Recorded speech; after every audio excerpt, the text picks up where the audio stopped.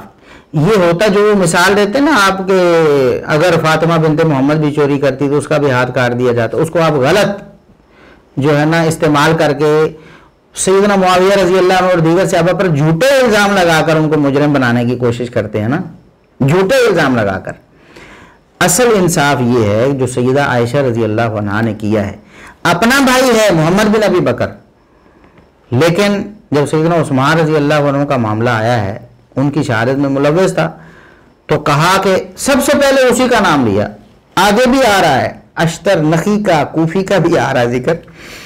تو سب سے پہلے اقاد اللہ بن ابی بکر بھی، اللہ رب العزت سیدنا عثمان رضی اللہ عنہ کے قتل کا بدلہ محمد بن ابی بکر سے لے، میرے بھائی سے اللہ رب العزت بدلہ لے. یہ بد دعا ہے، پیچھے بد دعا کی کہ اللہ سیدنا عثمان کے قاتلوں پر لعنت کرے، اور سب سے پہلے اپنے بھائی محمد بن ابی بکر کا نام لیا، ان کو بد دعا دی. اس کے بعد آیون جو بنو تمیم سے تھا اس کو بد دعا دی. اس کے بعد بنو بدیل کے 2 لوگ تھے، ان کے خلاف بد دعا کی. اس کے بعد فرمایا وساق اللہ الی الاشتر سہما من سہامہ.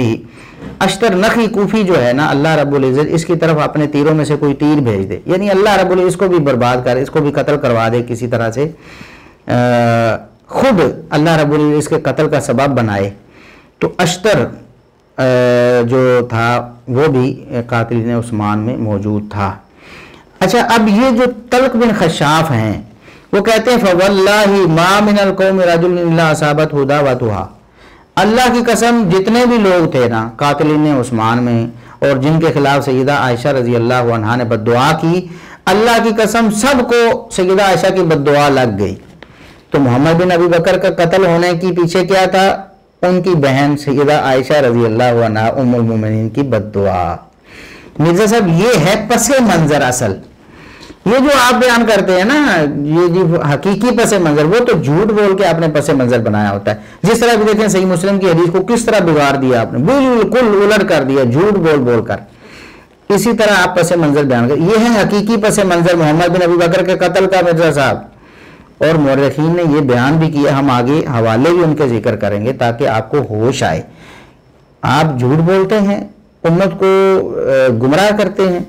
سیدہ عائشہ رضی اللہ عنہا کہتی ہیں کہ اللہ قاتلین عثمان پر لعنت کرے، اور سیدنا عثمان کا قصاص اللہ تبارک و تعالیٰ جو ہے وہ محمد بن ابی بکر سے لے، اور فلاں سے لے، فلاں سے لے، فلاں سے لے، اشتر سے لے.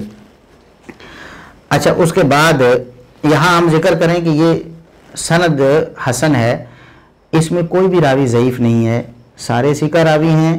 طلق بن خشاف یہ صحابی رسول ہیں، طلق بن خشاف صحابی رسول ہیں. ان کے بارے میں اگرچہ اہل علم نے کچھ اختلاف کیا ہے، پہلے بھی ہم ذکر کر چکے ہیں کہ اگر کسی کے صحابی ہونے یا نہ ہونے میں اختلاف ہو تو پھر دلیل کے ساتھ جس کی بات وزنی ہو اس کی بات مان لی جائے. یا تو ہے اتفاق ہے، سب کہتے ہیں صحابی ہے، پھر دلائل ڈھونڈنے کی ضرورت نہیں. سب کہتے ہیں صحابی نہیں ہے، صحابی نہیں ہے. لیکن جب اختلاف ہو جائے مورخین کا اور ائمہ دین کا، پھر دلیل کے اعتبار سے جس کی بات وزنی ہو پھر ہم مان لیں گے. اگرچہ کچھ اہل علم کے نزدیک اختلاف کی وجہ سے وہ صحابی نہیں ہوں گے، لیکن ہمارے نزدیک تو دلیل آ گئی نا، ہم تو انہیں صحابی مانیں گے کیونکہ ہمارے پاس دلیل آ گئی. امام ابن سعد رحمہ اللہ تعالی طبقات ابن سعد میں انہوں نے ان کو صحابی لکھا ہے. امام ابن سعد رحمہ اللہ تعالی کی جو تاریخ وفات ہے وہ 230 ہجری ہے، یعنی کہ امام بخاری رحمۃ اللہ علیہ سے پہلے فوت ہونے والے ائمہ میں سے یہ ہیں. امام ابن سعد رحمہ اللہ تعالی انہوں نے صحابہ میں شمار کیا اور دلیل بھی ذکر کی. قال اخبرنا مسلم بن ابراہیم قال حدثنا سوارۃ بن ابی الاسود القیسی القطان قال حدثني ابی انهم دخلوا على طلق بن خشاف رجل من اصحاب النبي صلی اللہ علیہ وسلم یعودونه. مسلم بن ابراہیم امام صاحب کے استاد ہیں، ان کے استاد سوادہ بن ابی الاسود القیسی سکہ ہیں دونوں ہی. وہ کہتے ہیں مجھے میرے باپ نے ابو الاسود القیسی نے یہ بتایا، اور وہ بھی سکہ ہیں. انہوں نے کیا بتایا کہ انہم دخلوا علی طلق بن خشاف، کہ وہ طلق بن خشاف کے پاس گئے، رجل من اصحاب النبی صلی اللہ علیہ وسلم، جو کہ نبی کریم صلی اللہ علیہ وسلم کے صحابہ میں سے ایک تھے.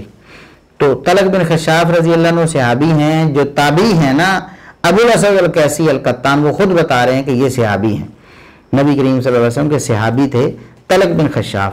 اور پیچھے سند صحیح ہے، لہٰذا یہ جو واقعہ ہے طلق بن خشاف رضی اللہ عنہ نے خود سیدہ عائشہ رضی اللہ عنہا سے نقل کر کے بیان کیا، یعنی اپنا مشاہدہ بیان کیا کہ میں سیدہ عائشہ رضی اللہ عنہا کے پاس گیا تو انہوں نے آگے سے مجھے یہ بتایا، اور بددعا کی محمد بن ابی بکر کے بارے میں۔ یہ ہے پس منظر مرزا صاحب محمد بن ابی بکر کے قتل ہونے کا۔ اور اس کے بعد پھر ہم بتاتے ہیں حافظ ذہبی رحمۃ اللہ علیہ نے بھی لہو صحبت کہا کہ یہ صحابی ہیں، ان کو شرف صحابیت حاصل۔ حافظ ابن حجر رحمۃ اللہ علیہ نے بھی الاصابہ میں، حافظ ذہبی رحمۃ اللہ علیہ نے تجرید و اسماء صحابہ میں ذکر کیا، صحابہ کے اسماء جس میں کتاب میں ذکر ہے وہاں، اور لہو صحبت بھی لکھا ساتھ میں۔ اور حافظ ابن حجر رحمۃ اللہ نے الاصابہ فی تمییز صحابہ، صحابہ کے بارے میں جو کتاب لکھی اس میں ذکر کیا، اور پھر حافظ ذہبی رحمۃ اللہ علیہ کا یہ قول نقل کیا کہ کانت لہو صحبہ، کہ یہ صحابی تھے۔ اور اس کے بعد انہوں نے کہا کہ امام بخاری، امام ابن حبان اور امام ابن ابی حاتم انہوں نے ذکر کیا ہے کہ یہ تابعی ہیں اور یہ سیدنا عثمان اور سیدہ عائشہ سے روایت کرتے ہیں، لیکن یہ بات بھی محل نظر ہے، امام بخاری رحمۃ اللہ علیہ نے یا امام ابن ابی حاتم نے، ان دونوں نے کوئی صراحتاً نہیں کہا کہ یہ تابعی ہیں۔ ہاں یہ بات ذکر کی کہ عثمان رضی اللہ عنہ اور سیدہ عائشہ سے یہ روایت کرتے ہیں، ہو سکتا ہے کہ ان کا مطلب یہ ہو کہ روایت ان کی نبی کریم صلی اللہ علیہ وسلم سے نہیں ہے، روایت ان کی سیدنا عثمان اور سیدہ عائشہ سے ہے۔ بہرحال اگر امام بخاری اور امام ابن ابی حاتم کا یہ موقف ہو بھی کہ یہ صحابی نہیں ہے تو وہ دلیل کی روح سے ان کا موقف درست نہیں ہے۔ امام ابن سعد رحمہ اللہ تعالیٰ کا موقف اور حافظ ذہبی رحمۃ اللہ علیہ کا موقف اور حافظ بن حجر رحمہ اللہ تعالیٰ کا موقف دلیل کے اعتبار سے راجح ہے، کیونکہ صحیح سند کے ساتھ ہمیں معلوم ہو گیا کہ یہ نبی کریم صلی اللہ علیہ وسلم کے صحابی تھے۔ اور یہ کون صحابی تھے؟ یہاں یہ مزے کی بات ہم آپ کو ایک بتاتے ہیں کہ یہ طلق بن خشاف صحابی کون سے تھے؟ یہ سیدنا علی رضی اللہ عنہ کے ہاتھ میں بیعت کرنے والوں میں شامل تھے، اور یہ بات بھی تاریخ مدینہ ہے، صحیح سند کے ساتھ نقل کرتے ہیں۔ حدثنا ابو عامر قال حدثنا سوادة بن ابي الاسود قال حدثني ابي عن طلق بن خشاف قال انطلقنا الى المدينه ومعنا قرط بن خيثمة فلقينا الحسن بن علي رضي الله عنه فقال له قرط فيما قتل امير المؤمنين عثمان رضي الله عنه قال قتل مظلوما۔ طلق بن خشاف کہتے ہیں یا خشاف کہتے ہیں کہ ہم مدینہ میں گئے، ہمارے ساتھ قرط بن خیثمہ بھی تھے، تو ہم اس مدینہ کے دورے کے دوران حسن بن علی رضی اللہ عنہ سے بھی ملے، سیدنا حسن رضی اللہ عنہ سے ملے۔ تو قرط نے کہا کہ امیر المومنین عثمان رضی اللہ عنہ شہید کر دیے گئے ہیں، کیوں شہید کیے گئے ہیں؟ تو سیدنا حسن بن علی رضی اللہ عنہ نے بتایا قتل مظلومن، ان کو مظلومن شہید کیا گیا، ظلم کیا گیا، ان کا کوئی قصور نہیں تھا۔ یہاں کئی ہیں یہ، پھر ان کی زبان میں ہم اگر کہیں تو چمچے ہیں رافضیوں کے، وہ کہتے ہیں کہ سیدنا عثمان رضی اللہ عنہ کی غلطی تھی اور جو باغی تھے وہ بالکل درست ان کا یہ سٹانس تھا ان کے خلاف کھڑا ہونا، جبکہ سیدنا حسن بن علی رضی اللہ عنہ، سیدہ عائشہ بھی کہتی ہیں قتل مظلومن، ظلم کیا گیا سراسر، ان کا کوئی قصور نہیں تھا، اور سیدنا حسن بن علی رضی اللہ عنہما بھی کہتے ہیں کہ ان کا کوئی قصور نہیں تھا۔ قرط نے آگے سے کہا فواللہ لا نجتمع ولا قتلته، اللہ کی قسم جو قتل کرنے والے ہیں نا، انہوں نے حکومت کے لیے قتل کیا کہ ہم حاکم بن جائیں گے عثمان رضی اللہ عنہ کے بعد، ہم کبھی بھی ان کے ہاتھ پہ بیعت کرنے میں جمع نہیں ہوں گے، ہم نہیں ان کے ہاتھ پہ بیعت کریں گے۔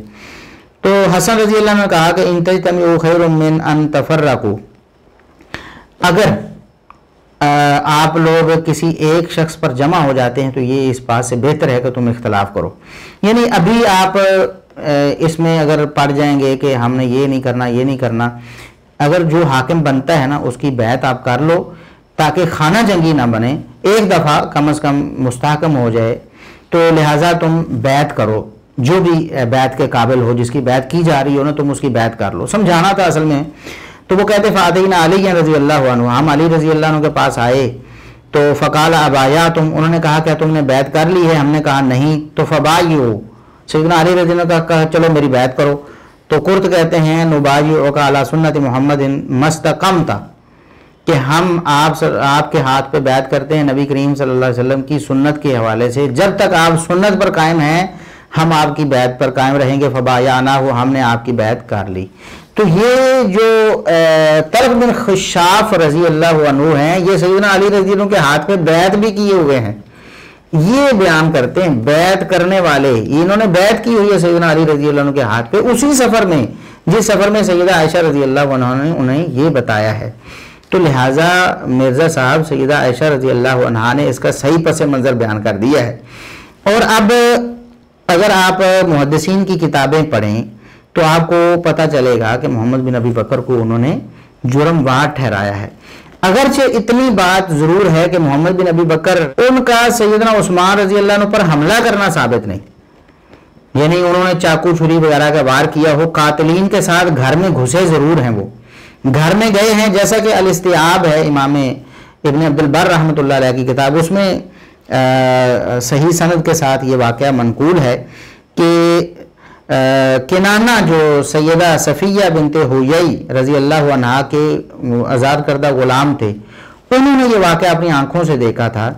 تو ان سے جب پوچھا گیا کہ کیا محمد بن ابی بکر نے حملہ کیا تھا، خون کیا سیدنا عثمان رضی اللہ کا خون انہوں نے کیا، یعنی کوئی حملہ چاقو تلوار وغیرہ کوئی وار کیا، تو انہوں نے کہا نہیں. اس سے تو وہ بچ گئے تھے. ہوا کیا، عثمان رضی اللہ عنہ کے پاس جب یہ گئے نا قاتل سب باغی جب ان کے گھر میں حملہ کرنے کے لیے داخل ہو گئے تو عثمان رضی اللہ نے کہا کہ او بھتیجے کچھ شرم کر، اللہ صاحبی تم میرے نال نہیں رلنا، اس معاملے میں تم بھی باغیوں کے ساتھ ہو، شرم نہیں آتی. تو شرم و شرمی وکلمہ بکلام، عثمان رضی اللہ نے کچھ اور بھی باتیں کی، اس کو شرم دلائی.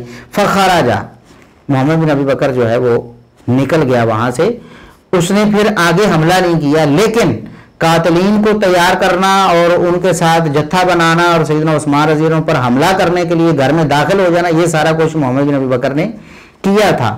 اسی لیے قاتلین میں ان کو شمار کیا گیا، جیسا کہ سیدہ عائشہ رضی اللہ عنہا نے قاتلین میں شمار کیا ہے.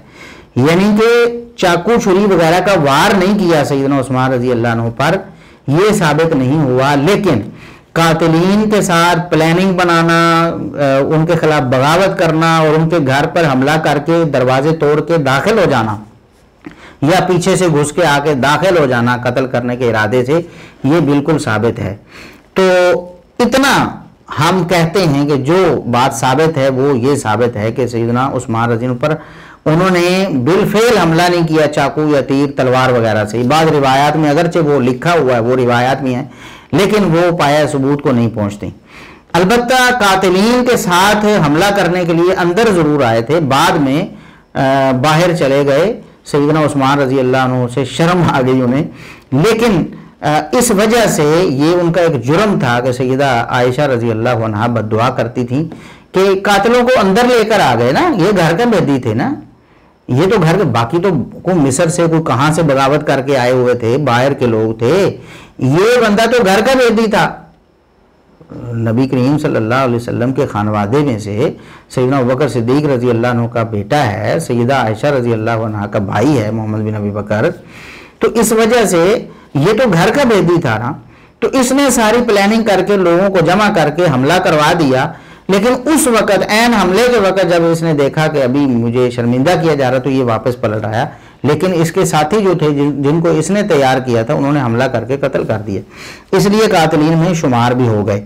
اب ہم بتاتے ہیں کہ یہ اگر آپ کتابیں دیکھیں نا تاریخ کی کتابیں تو آپ کو یہ بات معلوم ہوگی کہ مورخین نے اور محدثین نے اور اہل علم نے یہی ان کے قتل کا سبب بیان کیا ہے کہ محمد بن ابی بکر کیوں قتل ہوا. اس وجہ سے کہ عثمان رضی اللہ عنہ کے قاتلوں کے ساتھ یہ تھا، باغیوں کے ساتھ تھا، پوری پلاننگ تھی اس کی، اور سیدنا عثمان رضی اللہ عنہ شہید ہو گئے. اسی وجہ سے سیدہ عائشہ رضی اللہ عنہ بھی کہتی سب سے پہلے انہی کا نام لے کر، اپنے بھائی کا نام لے کر کہتی ہیں کہ اللہ اس کو جو ہے وہ نشانہ بنائے، اس کو قتل کروائے عثمان رضی اللہ عنہ کے بدلے میں.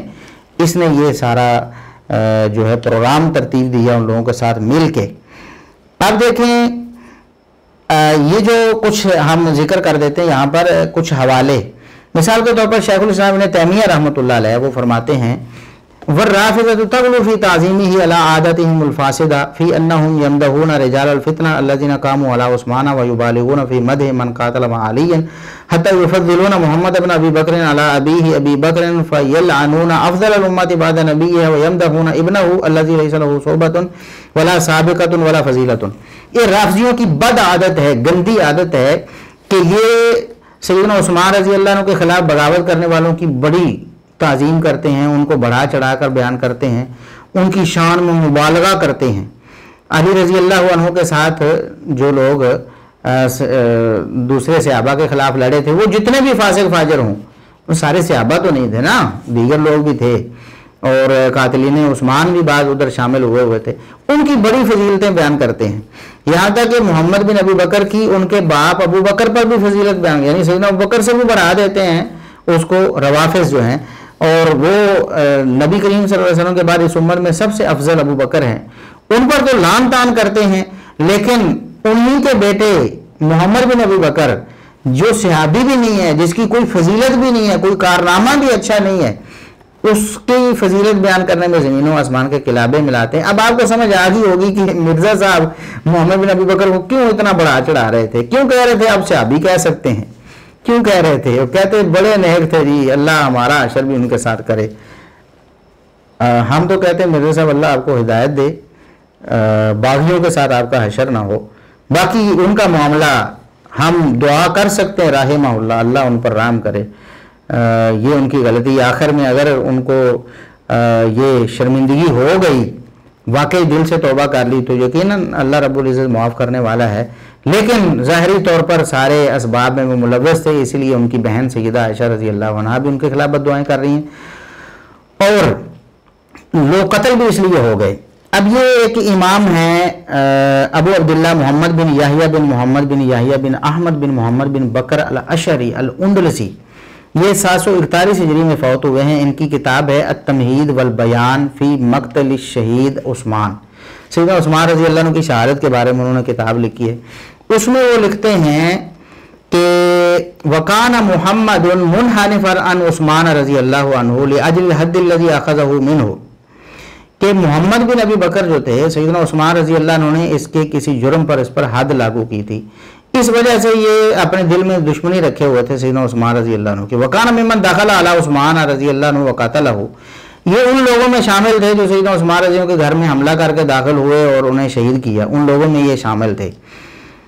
اور ایک قول یہ ہے کہ جب سیدنا عثمان رضی اللہ عنہ نے کچھ باتیں کی تو یہ شرم سے واپس آ گئے, اور بالفعل یعنی ہاتھ کے ساتھ انہیں قتل نہیں کیا.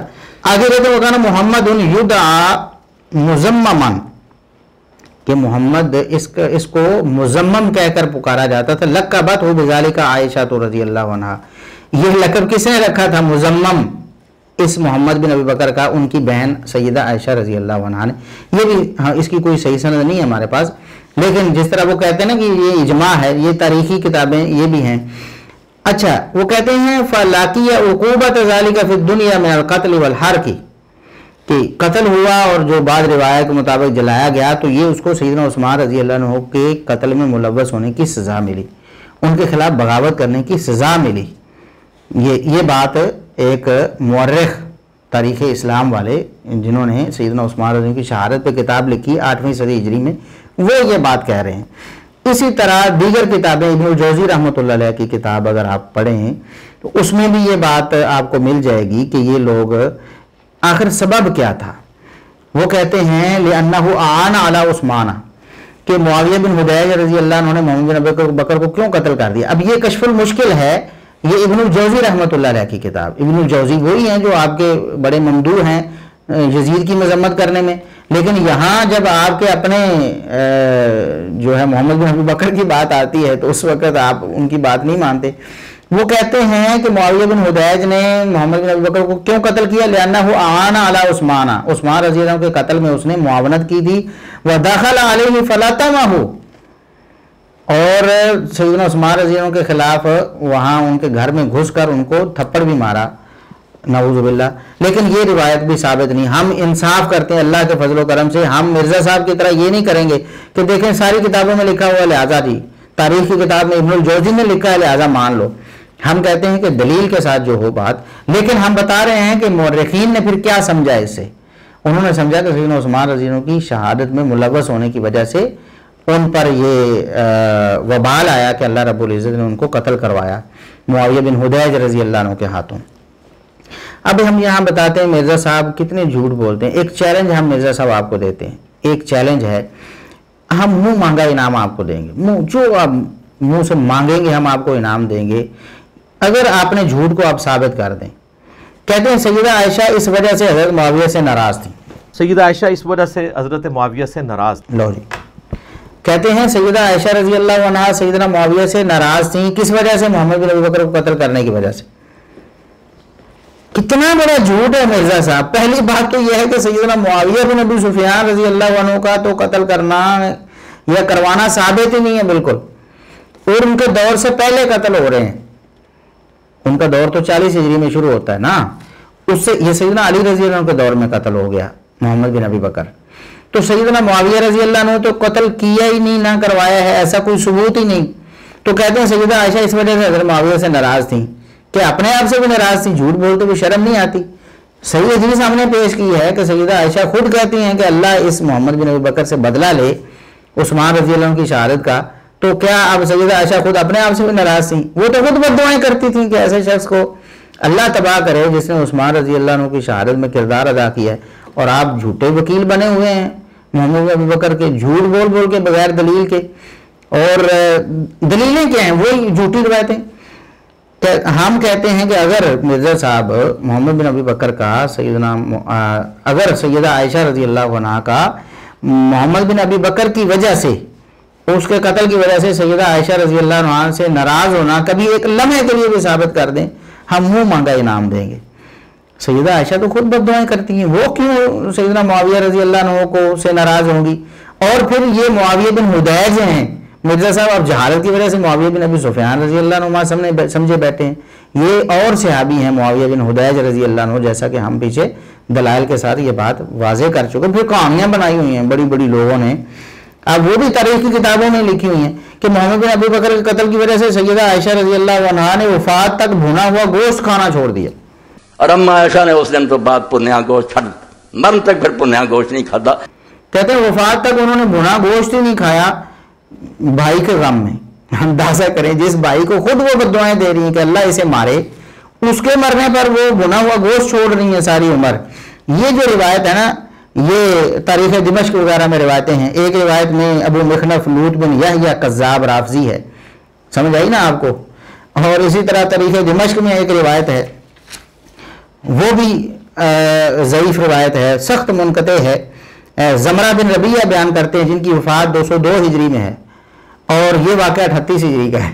یعنی صدیوں بعد پیدا ہونے والا واقعہ بیان کر رہا ہے, اور اسی واقعے کو لوگ آگے کے بیان کر رہے ہیں. اسی طرح ایک واقعہ بیان کیا جاتا ہے جی کہ ان کی والدہ جو تھی نا, محمد بن ابی بکر کی والدہ, ظاہر ہے سیدہ عائشہ رضی اللہ عنہا کی والدہ ام رومان تھیں, جبکہ محمد بن ابی بکر کی والدہ اور تھیں اسماء بنت امیس. تو وہ کہتے ہیں کہ جب یہ خبر سنی نا اسماء بنت امیس نے کہ میرا بیٹا جو ہے وہ قتل ہو گیا ہے, تو کہتے ہیں بعض لوگوں نے یہ روایتیں بھی بیان کی ہیں کہ ان کے پستانوں سے خون آنا شروع ہو گئے. اور حضرت اسماء بنت امیس نے سنیا ماں نے کہ بڈھی ہوئی بیچاری مسجد داخل ہو گئی اور نماز نہیں چلی, کہ اسے امام ابن حجر فرمایا صدمہ اینا ہویا بے تھنا تو جڑا سے خون بن گیا, خون نکل گیا کہ میرے بچوں نے ایسے بڑے حال نہ مارے اور گدے کی طرح گدے دے پا کے سارے. یہ بھی روایت بالکل جھوٹی ہے, اس میں بہت ساری علتیں ہیں. حشیم مدلس ہیں, سما کی صراحت نہیں کی. عبد الرحمن بن یحییٰ کے بارے میں حافظ ذہبی رحمۃ اللہ علیہ لکھے, امام احمد بن حنبل نے اس پر جرح کی ہے. اسی طرح سعید بن عبد الرحمن جو ہے اس کا تعین کوئی نہیں ہے. تو اس طرح کی جھوٹی روایتیں, کہانیاں لوگوں نے بہت گھڑی ہوئی ہیں, ان کی کوئی حقیقت نہیں ہے. ہم نے اللہ کے فضل و کرم سے دلائل کے ساتھ یہ بات ثابت کر دی ہے. پہلی بات ہمارے اس لیکچر سے یہ ثابت ہوگی اللہ کے فضل سے کہ محمد بن ابی بکر صحابی نہیں. دوسری بات یہ ثابت ہوگی کہ محمد بن ابی بکر کوئی اچھی شخصیت نہیں تھی, کہ بڑا کوئی نیک آدمی ہو. اور یہ جو مرزا صاحب کہہ رہے ہیں اس کے ساتھ حشر ہونے کی دعا, تو صحابہ کے ساتھ حشر ہونے کی دعا نہیں کرتے. سیدنا معاویہ رضی اللہ عنہ جن کو جنت کی بشارتیں ہیں, جن کے بارے میں فضیلتیں ہیں, اور صحابہ معترف ہیں, اور جن کے بارے میں سیدہ عائشہ رضی اللہ عنہا دعا کرتی ہیں کہ اللہ میری عمر بھی لگا دے. اس بارے میں ہمارا کلپ بھی موجود ہے, کئی دفعہ ریکارڈنگ ہو چکی ہے. تو جس کو سیدہ عائشہ دعائیں دیتی ہیں اس کے خلاف یہ بغض کا اظہار کرتے ہیں, اور جس کو بددعا دیتی ہیں سیدہ عائشہ اپنے بھائی کو کہ اللہ اس کو مارے عثمان کے بدلے میں, تو اس کے یہ جناب اس کی نیکی کے چرچے کر رہے ہیں کہ بڑے نیک تھے اور یہ تھے وہ تھے، صرف سیدنا معاویہ رضی اللہ عنہ کی مخالفت میں جھوٹ بولتے ہیں۔ اس کے بعد ہم نے الحمدللہ ثابت کیا کہ یہ جو قصہ بیان کیا جاتا ہے کہ وہ محمد بن ابو بکر کو قتل کر کے اس کی لاش کو گدھے کی کھال میں ڈال کے جلا دیا گیا، یہ بھی جھوٹا واقعہ ہے، ثابت نہیں۔ مرزا صاحب نے اس پر اجماع کا جھوٹا دعویٰ کیا، اس کی بھی کلی ہم نے کھول دی۔ اس کے علاوہ کس نے قتل کیا؟ معاویہ رضی اللہ عنہ نہیں، معاویہ بن حدیج رضی اللہ عنہ نے۔ صحیح مسلم کی تعریف کی مرزا صاحب نے اس میں، اور روایت کو بالکل جھوٹ بول کر اس میں جھوٹے اضافے کر کے صحیح مسلم سے لوگوں کو گمراہ کرنے کی کوشش کی، وہ بھی ہم نے جھوٹ کے پول کھول دیے۔ اس کے بعد کیوں قتل ہوئے محمد بن ابی بکر کو، کیوں قتل کیا گیا، وہ حقیقی اور اصلی پس منظر سیدہ عائشہ رضی اللہ عنہا کی زبانی اور دیگر دلائل سے ہم نے ثابت کیا کہ کیوں قتل کیا گیا محمد بن ابی بکر کو، سیدنا عثمان رضی اللہ عنہ کے قتل میں ملوث ہونے کی وجہ سے۔ ان کے جو قتل کرنے والے ان کے ساتھی تھے، یہ اگرچہ قتل کرتے وقت یہ باہر چلے گئے تھے لیکن ساری پلاننگ میں اور بغاوت میں اور خروج میں اور ان کے گھر میں حملہ کرنے میں ملوث رہے۔ تو یہ سارے وہ حقائق ہیں۔ ہم لوگوں سے اپیل کرتے ہیں اللہ کے لیے انصاف کرو۔ قرآن کریم میں اللہ رب العزت نے فرمایا وَلَا يَجْرِمَنَّكُمْ شَنَآنُ قَوْمٍ عَلَىٰ أَلَّا تَعْدِلُوا، تمہیں کسی قوم کی دشمنی عدل کرنے سے نہ روکے۔ عدل و انصاف کا دامن ہاتھ سے نہیں چھوڑنا، چاہے دشمن بھی ہوں دوسری طرف۔ اور دشمن کون تھے؟ صحابہ کرام کے کفار مکہ، منافقین۔ کفار مکہ جیسے منافقین جیسے لوگ بھی اگر مقابلے میں ہوں تو آپ نے جھوٹ نہیں بولنا، عدل و انصاف کا دامن ہاتھ سے نہیں چھوڑنا۔ چیزہ کے صحابی رسول کے خلاف آپ ہو گئے ہیں، سیدنا معاویہ رضی اللہ عنہ کے خلاف، تو ان کی دشمنی نے آپ کو آمادہ کر دیا۔ اتنے جھوٹ بول رہے ہیں آپ نے، اتنے جھوٹ، درجنوں تو یہاں پکڑے گئے آپ کے جھوٹ مرزا صاحب۔ اس لیے ہم اللہ رب العزت سے دعا کرتے ہیں کہ مرزا صاحب اللہ آپ کو ہدایت دے، اور آپ کے جو فالورز ہیں اور آپ کے جو لسنرز ہیں، آپ کے جو ویورز ہیں، ہم ان سے اپیل کرتے ہیں کہ وہ دلیل کے ساتھ جئیں اور دلیل کے ساتھ مریں۔ قیامت کے دن ان کے پاس کوئی عذر نہیں ہوگا صحابہ دشمنی کا۔ وہ یہ نہیں کہہ سکتے ہمیں ہمارے سامنے تو ایک ہی بات آئی تھی، دوسری کسی نے بتائی نہیں۔ نہ بھی بتاتا آپ پر فرض تھا کہ جس طرح آپ اس کی بات سن رہے ہیں، آپ حدیث کی کتابوں کو خود جا کے دیکھ، لیکن اب آپ کو بتایا جا رہا ہے، آپ کے سامنے دلائل رکھے جا رہے ہیں، آپ کو سمجھایا جا رہا ہے، ایک ایک بات آپ کو کھول کے آپ کو بتائی جا رہی ہے۔ اس کے باوجود بھی قیامت کے دن اگر آپ کوئی عذر کریں گے اللہ کے ہاں مقبول نہیں ہوگا۔ اللہ رب العزت ہمیں صحابہ کرام کی محبت اور اہل بیت کی محبت پر زندہ رکھے، اسی پر موت دے، اور اللہ رب العزت قیامت کے دن ہمارا حشر انہی کے ساتھ کرے، جنت میں ہمیں نبی کریم صلی اللہ علیہ وسلم کے ساتھ اور آپ کے پیارے صحابہ اور پیارے اہل بیت کے ساتھ جمع فرمائے۔ وآخر دعوانا ان الحمد للہ رب العالمین۔